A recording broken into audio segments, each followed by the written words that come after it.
It's like something from a Hollywood horror movie.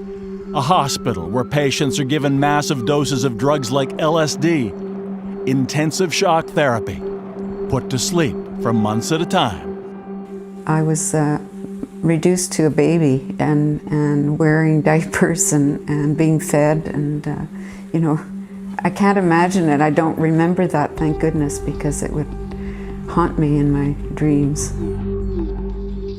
But at Montreal's Allen Memorial Institute, the nightmare was all too real. And incredibly, what happened there was secretly supported by the U.S. Central Intelligence Agency and the Canadian government. It just doesn't make sense that you can take a mother away from her children and ruin her life and that other people won't be affected too.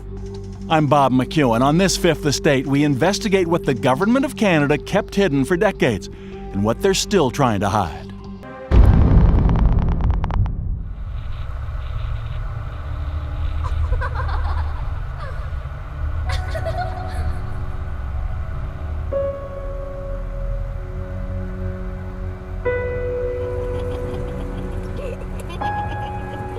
It was 1964, and 5-year-old Diane McIntosh couldn't wait when her father said they were going for a drive to visit her mother, who was in the hospital. My dad used to let me sit on his knee and steer the car, and so that was play.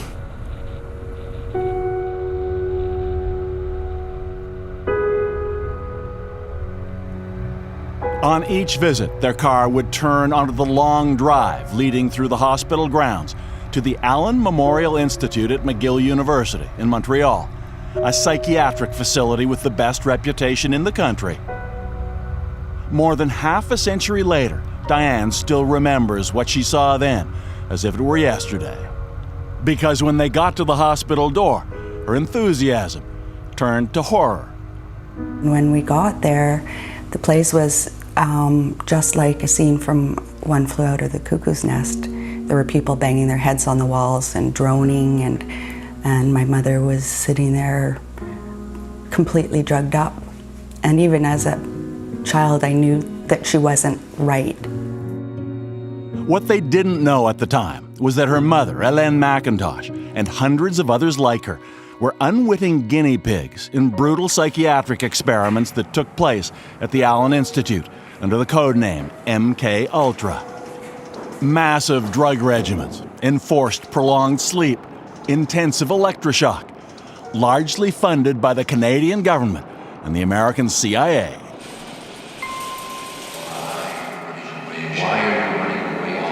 No consent was ever asked from the patients, and no explanation of the experiments was ever given to them. The MK Ultra brainwashing project got its start in the early days of the Cold War, when some Canadian and American soldiers returning from the conflict in Korea expressed sympathy for their communist enemies.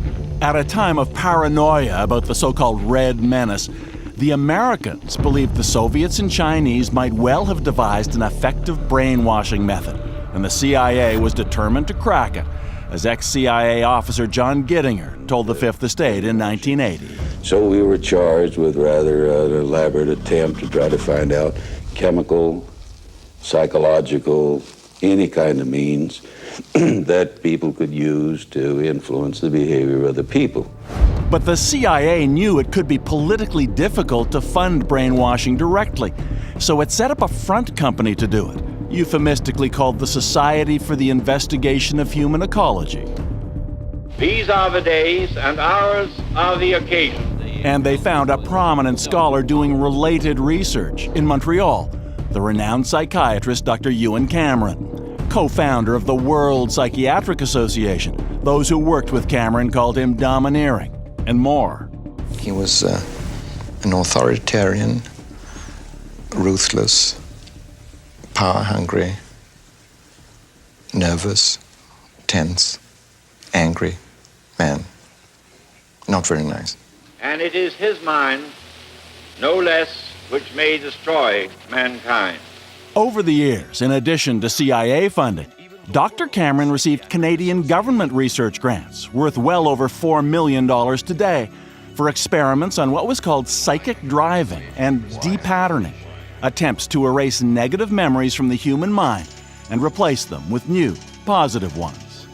So it was that in 1962, a 23-year-old mother of two, Hélène McIntosh, was referred to Ewan Cameron for what she thought would be a time out from the pressures of motherhood and marriage. They promised me that I would get rested. I was told that I would be looked after in the hospital. Depressed after the birth of her second child, her GP recommended Dr. Cameron. No one told her she would be part of a radical science project with a full menu of experimental treatments, shock, drugs like LSD, months of induced sleep with recordings bombarding her subconscious 24/7. After all that, Hélène McIntosh says she effectively became an infant again. That was hell. It really was. It's something that you can't describe. And when I start talking about it, I start shaking. My body shakes. It's like my body's saying, don't go there. Today, Hélène has only a few scattered memories of her years at the Allen. Electroshock and a picture of Dr. Cameron, but I do remember him. I remember his voice very clearly. What do you remember about it? He sat me in front of a group of medical students or doctors that were doing their residency, and he said, this woman is hopelessly incurable, and that was it. And he was so cold. But through all of that, her young daughter Diane, raised by grandparents, lived for those special times when her mother got the chance to spend a few hours with her girls. I remember when she was able to come out for a visit, and she would be able to come over and tuck me in at my granny's place, and I would just lie there immobile after she left. And when Granny would come in to say goodnight, I'd say, don't touch the covers, don't touch the covers, don't change it, because Mom left it this way. And I'd try to sleep all night without moving the covers. In all, Hélène McIntosh spent 2 years at the Allen Institute. Most of her memories erased like data on a hard drive.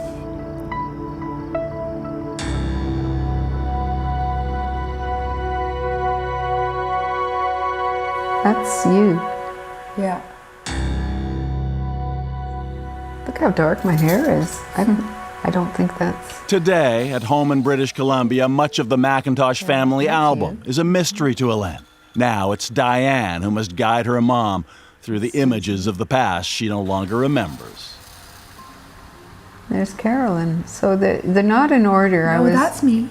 That's you, of course. It is clear that in different ways, both McIntoshes are victims of that secret brainwashing project in Montreal, and they are far from alone. Hundreds of victims passed through these doors in the 1950s and 60s, all with their own horror stories. I feel like I've been completely used. I feel like my mind has been completely invaded. Had to be toilet. I was a vegetable.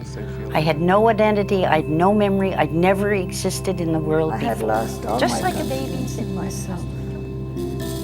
I suffered like hell. My mother had to stay with me all the time. She couldn't leave me 1 hour. 5 decades later, the Government of Canada has been more deeply involved in all this than it wants to admit, with new secret settlements, shutting down lawsuits, and gag orders. And as you'll see after the break, it is not something they want you to know about. The government doesn't seem to do anything. They don't recognize you. It's wrong. It's shameful.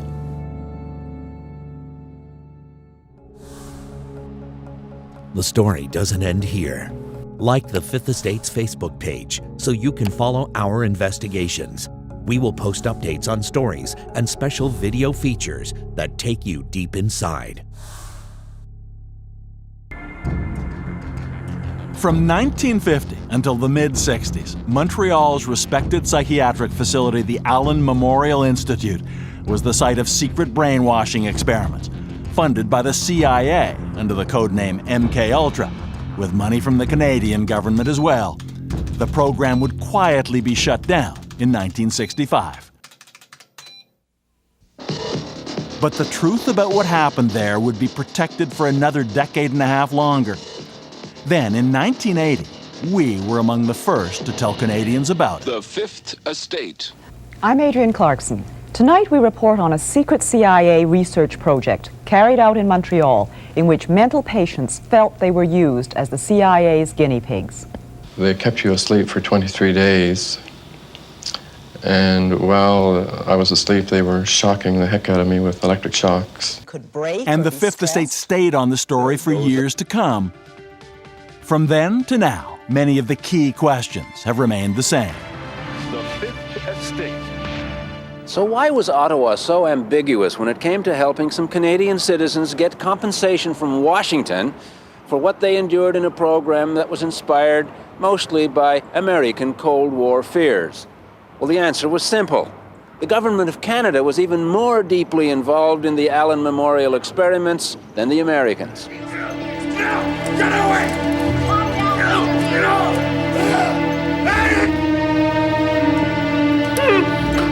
Hold him!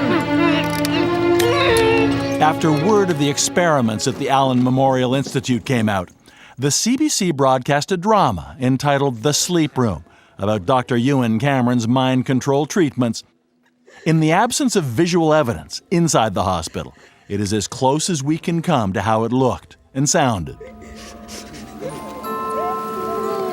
Natalie?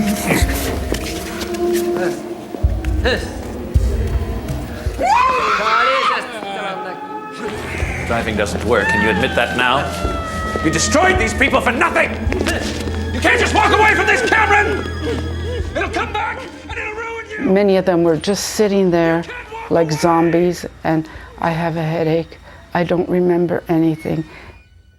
Gina Blasbalg was 15 and in an orphanage when she was sent to the Allen. She got massive drug doses and was kept asleep for months. Fortunately, she never received electroshock therapy, which may explain why she remembers the real Dr. Cameron and his patients. How did those patients regard, or apparently regard, Dr. Cameron? Those patients were too far gone. The ones that were not too far gone were terrified of him.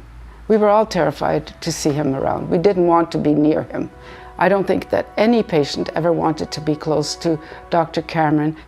When news of Cameron's experiments was revealed, 9 of the Canadian victims filed a lawsuit against the Central Intelligence Agency, alleging they had been unwittingly used in research that was medically improper, even illegal. Plaintiff Velma Orlico of Winnipeg didn't think they stood a chance. I've often, when I've been alone at home, thought, how can you fight the CIA? Who in heck do you think you are? How can you fight the CIA? But eventually, in the late 80s, David got a concession from Goliath. The CIA settled with the Canadian patients for about $90,000 apiece. A moral victory, at least. And a few years after that, in the 90s, the Government of Canada announced its own compensation plan. But only for the most seriously injured victims, those who survived the experiments in a childlike state. The government also insisted it had no legal or moral obligation to do it. To many, that system seemed designed not to distribute compensation, but to discourage it. In the end, only 80 of the patients subjected to the brutal psychiatric experiments were approved for federal compensation. Another 250 were denied. And who knows how many more never even knew the compensation program existed. So when the application deadline came and went, and it was too late to apply, the government's secret brainwashing program simply faded into the past. Or did it? The government deadline expired 23 years ago, and the majority of survivors had already passed away. When a few weeks back, CBC News reporter Elizabeth Thompson was poring over government financial records. Buried deep within those 2017 public accounts was an item about a mysterious payment linked to those brainwashing experiments years ago. It talked about, compensation for someone who had been depatterned at the Allen Memorial Institute. Name withheld, it said. No other information about the victim was available. But with some digging, Elizabeth Thompson would learn the Trudeau government had prevented the victim's family from ever discussing the settlement. Thompson discovered the name withheld was that of Alison Steele. She's the daughter of Jean Steele, who arrived at the Allen Institute in 1957 with a severe case of postpartum depression. Today, Alison Steele still can't discuss the settlement, but she can talk about her mother. She says she effectively was raised without a mom after Jean became a Cameron patient, and the years of drugs, sleep therapy, and electroshock. It's erasing your memory. I mean, how dare they do that to a human being? How dare they do that to a human being? According to Alison, the result was that when Jean eventually returned home, behind her lovely smile, she was intellectually and emotionally absent, her marriage and family relationships irretrievably broken. Alison's family had been trying to get compensation and failing for decades. In 1993, Alison's father's application was officially denied in writing after the government wouldn't give him the hospital records he needed to prove his wife had been medically tortured. I have a big thick file of all his handwritten letters back and forth to the government, stating all of the treatments that, all of the things that had happened to her, but we didn't have the main file. And then the years went by. First, Alison's mother Jean died, and her father passed away at 93, his quest to have the federal government do what's right for victims like Jean still unfulfilled. But 2 years ago, a breakthrough. Alison made an official request for her mother's full medical file under the Access to Information Act. And this time, incredibly, a package arrived in the mail. So I waited, and sure enough, about a month later, I received a manila envelope with about 300 pages, legal size, double-sided, of all of the bedside notes.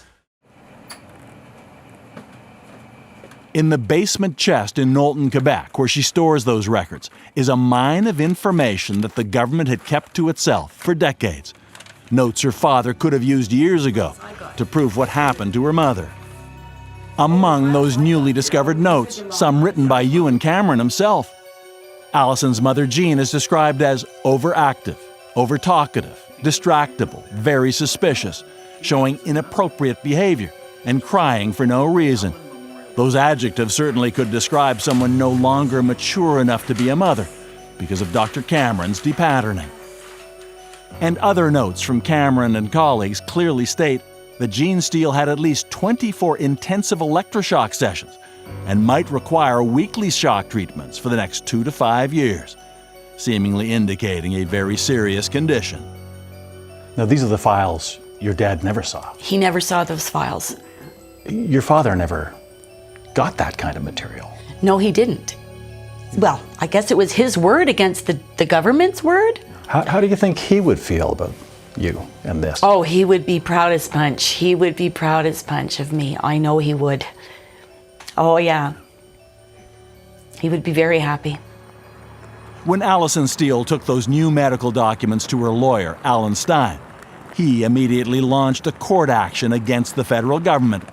He says the Steele family finally had the proof they'd always needed. There's no question about it. The her medical history and medical report confirms this. You talk to Alison, she says, that took my mother away. She had no capacity to be a mature parent after that. That's right. And I've seen that. I've seen medical reports from many, many other former patients of Dr. Cameron who were denied compensation, and the same thing happened to them. And ultimately, the federal government would agree to pay compensation in her mother's name, on the condition neither she nor her lawyer ever talk about it in public.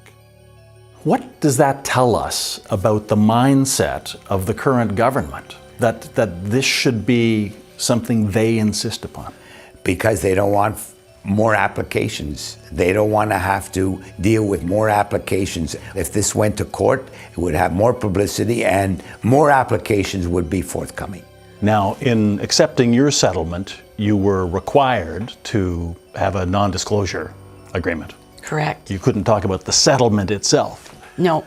Let me ask you about what that represents. Is that not apparently a way for the government to limit the number of people who learn about this, who might be entitled to something like this themselves? Well, it seems to be something because... Why else would they do it? Why they're still covering it up? Why are they still covering it up? Maybe they won't if they hear about this. You know, maybe they will try to realize and recognize what the government did before, and maybe there's still hope that they could at least recognize these victims. And lawyer Alan Stein says it's now time for the Government of Canada to finally admit the role it played in those brutal experiments. The government never acknowledged that it was responsible for the experiments carried out by Dr. Cameron, and which experiments the Government of Canada funded. There was no question that the Government of Canada funded these experiments. Do you believe that responsibility should be taken? I definitely believe it. The years of silence haven't been easy for the victims. For survivor Elaine McIntosh and her oldest daughter Diane, it's taken years to be able to discuss it all with one another. Diane was only 3 when her mother entered the Allen Institute, and Elaine knows too well that Diane and the other girls have been profoundly affected by what happened to her. I just hope that I know she's forgiven me for, I don't think she's ever held it against me. When she was on the phone, all she said was, "I love you so much, I love you so much." And I know she does, you know. I'm still dealing with this and still struggling with it.